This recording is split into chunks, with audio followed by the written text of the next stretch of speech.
So in this video, this is Junior's 21st ride, and I'm not really going to go over like training per se. I'm just going to kind of touch on the things that I have been working on with him and what he knows. And so here right at the beginning, me bringing his head around to both sides really wasn't like a traditional natural horsemanship sort of flexing type thing. It was really just a test to see if he would stand still. The last couple of times that I got on him, he was so hyped up and ready to go to work, he wouldn't stand still until I asked him to go. So really I just was testing to see if I could move his face to both sides and that he would wait for my cue to go forward.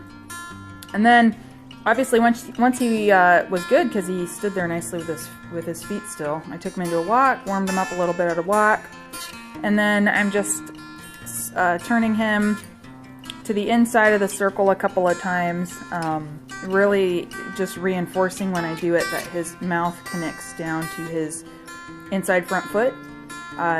You'll see I do that quite a few times during the ride, and like I said, I'm trying to equate to him that his mouth equals his feet, and ultimately I want him to tighten it up and put a little bit more weight on his hind end when he turns like that, but that's something that will take a little bit more time. So like here I turn him again, and this isn't something that necessarily is because I'm working on a spin cue, even though this will end up helping that. This is just getting his mouth to recognize that his feet move in relation to that.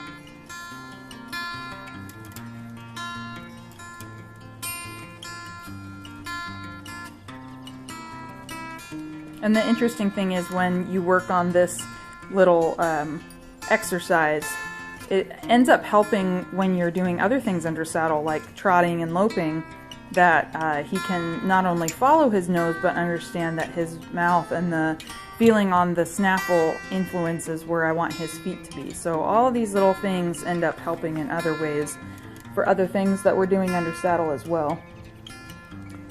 So I tested my stop cue just before we started getting too quick, and basically I stayed pretty relative on a circle, mostly because of my Pivo recording device. I was unsure that down in the shadow if the robot would pick up on me or not. Normally I wouldn't stay on a circle nowadays with him quite so much. I've been trying to get him to learn how to carry himself in more straight lines and utilizing the whole arena, but I stay on this rather large circle around the camera just for the sake of the video purposing.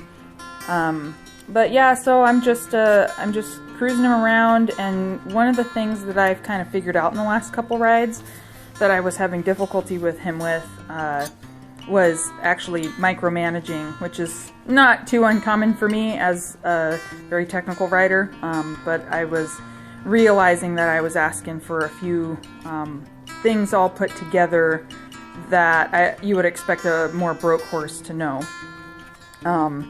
And I'll touch on what we were doing there, just our little rollback exercise. But basically I've just been allowing him to cruise around, stay soft to my hand, and by hand it's not his face being soft on a vertical or anything like that, just soft to the inside rein or the outside rein, or being able to hold his inside shoulder up, move his rib cage out, and then introduce a little bit of half halt to encourage him to start using his hip. And those are the things that I was finding I was putting too close together, all of those pieces, too early on for him. So I've been trying to make sure that I'm doing more one cue at a time and helping him build his confidence.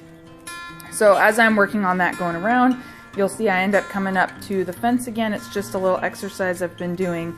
A couple of times I touched on it in the round pen, but Andrea helped remind me that it's something that we can work on. Basically, you approach a fence at about a 45-degree angle, and then use the fence to help teach the horse to stop and be more back on their hind end. And then with that same kind of softened nose, meaning the inside foot, then you turn him around and start introducing a little bit of a rollback. So I did that a couple of times both ways. There was a few more than what was videoed on here, but I figured you don't want to watch the entire half-hour ride, so I've edited just down to some highlights. Once he was good with that exercise, then obviously he had a little bit of a walk break. And then we are picking up the lope through the trot still. And he has been developing that nicely. I'm really happy with the way that the lope off has come together. This one, for example, was really nice, especially because this is more historically a difficult lead for him to pick up. His little leap up there was because of me asking him to keep his inside shoulder up. Left to his own devices, the circle would get really small because he would continue to drop his shoulder in and get smaller in the circle. But I keep saying, no, keep the bend on this circle and hold your inside shoulder up. And I use my inside leg to help him move his rib cage over and do that. It's difficult for him because it requires him to use his hind end more. And I'm cognizant of that and try and be aware of what his limitations are, but also push him in a healthy way.